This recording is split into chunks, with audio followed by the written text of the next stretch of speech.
अगर आप मूवीज के फैन हैं तो आपको ऑस्कर का वैल्यू तो पता ही होगा। अकेडमी अवार्ड बाप ऑफ ऑल दी अवार्ड्स है और ये गोल्डन स्टैचू हासिल करना किसी भी एक्टर का एक सपना होता है, क्योंकि इसको सिर्फ एक अवार्ड ही नहीं, इसको एक स्टेटस माना जाता है, एक एक्नॉलेजमेंट माना जाता है कि उस एक्टर का परफॉर्मेंस बियॉन्ड एक्सीलेंस था। लेकिन इसका मतलब ये नहीं है कि ऑस्कर्स एक तरह का गारंटी है एक्सीलेंट एक्टर्स के लिए। No no no no no, बिल्कुल भी नहीं, क्योंकि बहुत सारे excellent, critically acclaimed and famous actors ऐसे हैं जिनको एक भी ऑस्कर नहीं मिला है आज तक किसी भी कैटेगरी के लिए। आज की इस वीडियो में मैं 10 ऐसे ही एक्टर्स के बारे में बात करूंगा जिसको सिर्फ एक्टिंग के लिए, डायरेक्शन, प्रोडक्शन या स्क्रीन प्ले के लिए नहीं, जिसको सिर्फ एक्टिंग के लिए ऑस्कर्स अब तक नहीं मिला, और ये भी बताऊंगा कि कौन सी मूवी के लिए उनको ऑस्कर मिलना चाहिए था। मैं तो अपना चॉइस बता दूंगा, लेकिन कमेंट सेक्शन में मुझे आप जरूर बताइएगा कि आपके हिसाब से कौन सा एक्टर को किस मूवी के लिए ऑस्कर मिलना चाहिए था। तो चलिए बिना किसी देरी के वीडियो को स्टार्ट करते हैं।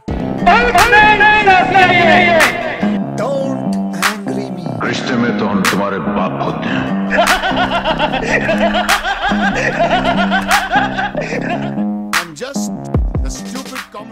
नंबर 10 पे है वुडी हैरेल्सन, जिसको आप मोस्टली एक फन रोल में ही ज्यादा पसंद किए होंगे, जैसे Zombieland series, now you see me series and the hunger game series. लेकिन क्या आपको पता है कि 50 से भी ज्यादा मूवीज में काम करने के बाद भी इनको सिर्फ 3 ऑस्कर नॉमिनेशंस मिला है। 2010 एंड 2018 में बेस्ट सपोर्टिंग एक्टर के लिए for the messenger and 3 billboards outside Ebbing, Missouri, and 1997 में best actor nomination the people versus Larry flint के लिए। लेकिन वुडी हैरेल्सन अपने ही अंदाज में ये बात बोल चुके हैं।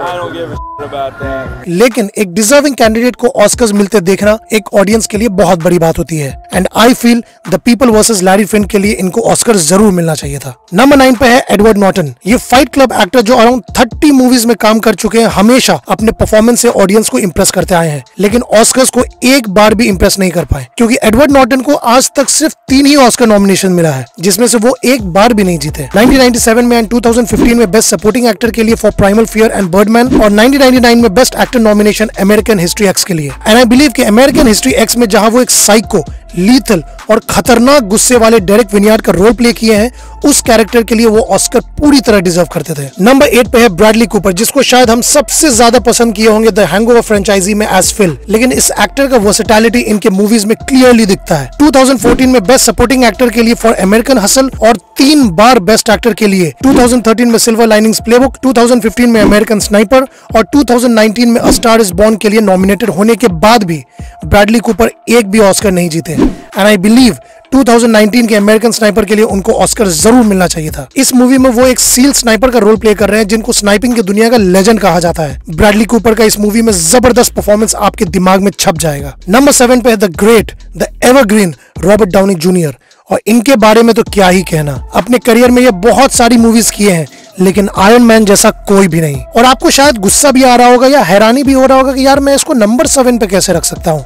आई नो जब बात आयरन मैन की हो तो हम सब इमोशनल हो जाते हैं, और बात भी सही है, क्योंकि वी ऑल लव हिम 3000। लेकिन आगे का लिस्ट भाई बहुत ही इंटरेस्टिंग है, देखते रहिएगा। वैसे आपको पता है आरडीजे को सिर्फ और सिर्फ 2 ऑस्कर नॉमिनेशन मिला है, एक बेस्ट एक्टर 1993 के चैपलिन के लिए और एक बेस्ट सपोर्टिंग एक्टर 2009 के ट्रॉपिक थंडर के लिए। गुस्सा तो एकेडमी अवार्ड्स पे तब आता है कि आयरन मैन के लिए आरडीजे को एक भी नॉमिनेशन तक नहीं मिला। और मैं ज्यादा इंटरेक्ट बनने की कोशिश नहीं करूंगा और सीधा दिल से बोलूंगा कि आयरन मैन रोल के लिए Robert Downey junior deserved an Oscar. God damn, he deserved an Oscar. Come on, he's a legend. He totally deserved it. Number 6 पे है अनदर लेजेंड हैरिसन फोर्ड, और आपको सुनकर शॉक हो जाएगा कि ये सिर्फ एक बार नॉमिनेटेड हुए ऑस्कर्स के लिए, वो भी 1986 की मूवी विटनेस के लिए बेस्ट एक्टर के कैटेगरी में। हैरिसन फोर्ड जैसे लेजेंड को एकेडमी अवार्ड्स ने थोड़ा भी रिकॉग्निशन नहीं दिया। Blade Runner, Indiana Jones and Star Wars जैसे मूवीज के ये जबरदस्त एक्टर को द फ्यूजिटिव के लिए ऑस्कर्स डेफिनेटली मिलना चाहिए था, जहां वो एक इनोसेंट आदमी का रोल प्ले कर रहे हैं जो पुलिस से भाग रहा है। और इनफैक्ट टॉमी ली जोन्स जो इस मूवी में हैरिसन फोर्ड के पीछे पड़े हुए हैं, वो अपने रोल के लिए ऑस्कर्स जीत गए बेस्ट सपोर्टिंग एक्टर की कैटेगरी में। नंबर 5 पे है Tom cruise,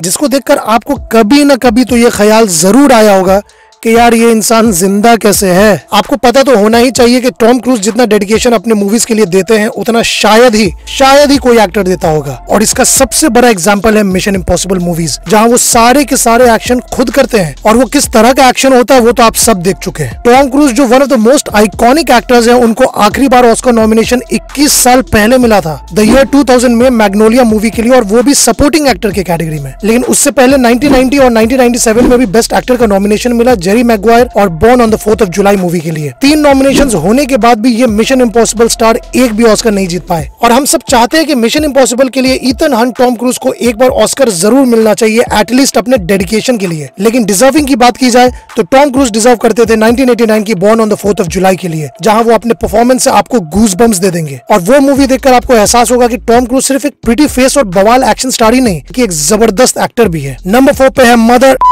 legend Samuel Jackson. And आपको शॉक लगेगा सुनकर कि ये लेजेंड सिर्फ एक ही बार नॉमिनेट हुए ऑस्कर्स के लिए, वो भी 1995 में पल्प फिक्शन के लिए in the best supporting actor category. इनका करियर देख के हैरत होता है कि इनको सिर्फ एक ही नॉमिनेशन कैसे मिल सकता है। Unbreakable, Django Unchained, a time to kill, Coach Carter जैसे मूवी से सैमुअल जैक्सन अपना वर्सेटैलिटी हमेशा प्रूव की है। चाहे वो कॉमेडी हो, एक्शन हो, थ्रिलर हो, गैंगस्टर हो, कुछ भी हो, Samuel Jackson can do anything. और ऐसे एक्टर को सिर्फ एक ऑस्कर नॉमिनेशन मिला है। जस्ट इमेजिन, ये सब कुछ कर सकते हैं। और मार्वल सिनेमैटिक यूनिवर्स में एज निक फ्यूरी तो वो अपने आप को लेजेंड बना लिए, पर बात अगर डिजर्विंग की जाए तो अनगिनत जबरदस्त परफॉर्मेंस के बाद भी I strongly believe Pulp Fiction में उनका role as Jules Winfield one of the most iconic है, जिसके लिए Samuel Jackson definitely deserved an Oscar. Number 3 पे है Captain Jack Sparrow, Johnny Depp. And yes, 3 बार बेस्ट एक्टर की कैटेगरी में ऑस्कर में नॉमिनेट होने के बाद भी जॉनी डेप एक बार भी ऑस्कर नहीं जीत पाए। इनके जैसे टैलेंट को अकेडमी अवार्ड्स ने रिकॉग्नाइज नहीं किया। That's really sad. 2004 में first pirates of the Caribbean के लिए, 2005 में फाइंडिंग नेवरलैंड के लिए और 2008 में स्वीनी टॉड के लिए उनको नॉमिनेट किया गया था। And obviously it's needless to say कि Johnny Depp totally deserved an Oscar for the Pirates of the Caribbean. जिस तरह से उन्होंने कैप्टन जैक स्पैरो का रोल प्ले किया वो कोई और बिल्कुल भी नहीं कर सकता था। हम में से कोई भी इमेजिन नहीं कर सकता है उस रोल के लिए अपार्ट फ्रॉम जॉनी डेप। इस मूवी में वो कैरेक्टर में इतना घुस चुके थे कि audience Johnny Depp the actor को कंप्लीटली भूल गए और जैक स्पैरो अमर हो गया। तो गाइस, टॉप 2 पे जाने से पहले अगर आपको ये वीडियो अच्छा लगे तो चैनल को सब्सक्राइब जरूर कर लीजिएगा एंड बेल आइकन भी दबा लीजिएगा, जिससे आपको मेरे आने वाले वीडियोस का नोटिफिकेशन मिल जाए। एंड कमेंट सेक्शन में मुझे एक बात जरूर बताइएगा कि आपको ये सेम लिस्ट एक्ट्रेस का भी चाहिए कि नहीं। तो गाइस, नंबर 2 पे है अपने एक्टिंग से हिप्नोटाइज कर देने वाले एक्टर जेक जिलेनहॉल। और ये नंबर 2 की रैंकिंग सिर्फ इसलिए डिजर्व नहीं करते कि ये कितने ग्रेट एक्टर है, बट इसलिए भी क्योंकि इनके साथ अकेडमी अवार्ड्स ने बहुत ही ज्यादा नाइंसाफी किया है। अगर आप जेक जिलेनहॉल की मूवीज देखे हैं तो आई एम श्योर आपका बस चले तो सब मूवीज के लिए आप इनको नॉमिनेट कर दे ऑस्कर्स के लिए। लेकिन क्या आपको पता है जेक जिलेनहॉल सिर्फ एक बार ऑस्कर्स में नॉमिनेट हुए हैं, वो भी बेस्ट सपोर्टिंग एक्टर की कैटेगरी में 2006 की ब्रोकबैक माउंटेन के लिए। जेक जिलेनहॉल जैसा जबरदस्त एक्टर सिर्फ एक बार nominated. I mean, are you serious? Academy awards के पैनल मेंबर्स के बारे में सोच के तो ऐसा लगता है यार कभी कभी वो लोग भांग पी करके नॉमिनेट करते हैं। I mean, जेक जिलेनहॉल को कैसे आप नॉमिनेट नहीं कर सकते और भी मूवीज के लिए। Nightcrawler, Donnie Darko, Nocturnal Animals and Enemy के लिए जेक जिलेनहॉल तो definitely deserve an Oscar, if not an Oscar at least an nomination. लेकिन अफसोस जेक जिलेनहॉल जैसे जबरदस्त एक्टर भी आज तक एक भी ऑस्कर नहीं जीत पाए। तो गाइस, नंबर 1 पे है the genius actor Jim Carrey. And just imagine, इनको भी एक भी ऑस्कर नहीं मिला, एक भी नहीं। और ऑस्कर मिलना तो दूर की बात, जिम कैरी जैसा एक्टर आज तक ऑस्कर में नॉमिनेट भी नहीं हुआ है। अकेडमी अवार्ड्स वालों को आखिर चाहिए क्या? एक भी नॉमिनेशन नहीं। सीरियसली, हम सब जानते हैं कि जिम कैरी कितने जबरदस्त कॉमेडियन है और उनका सिर्फ एक्सप्रेशन ही काफी है किसी को भी हंसाने के लिए। और शायद इसी कॉमेडी की वजह से आज तक अकेडमी अवार्ड्स ने इस लेजेंड को सीरियसली नहीं लिया। लेकिन गोल्डन ग्लोब्स में जिम कैरी 7 बार नॉमिनेट हुए हैं, जिसमें से वो 2 बार बेस्ट एक्टर के लिए अवार्ड भी जीते, 1999 की द ट्रूमन शो के लिए और 2000 की मैन ऑन द मून के लिए। और अगर मेरी चॉइस की बात की जाए तो ऑब्वियसली अपने जबरदस्त परफॉर्मेंस के लिए जिम कैरी को the Truman show and eternal sunshine of a spotless mind के लिए ऑस्कर्स डेफिनेटली मिलना चाहिए था। वैसे आई नो आपके लिए पूरा लिस्ट बहुत शॉकिंग होगा, इसलिए मुझे कमेंट करके जरूर बताइएगा कि सबसे ज्यादा शौक आपको कौन से एक्टर के लिए लगा। और जाते जाते सब्सक्राइब पे क्लिक करना मत भूलिएगा। मिलते हैं आपसे इंस्टा, फेसबुक एंड ट्विटर में या फिर मेरे नेक्स्ट वीडियो में। Thank you guys for watching.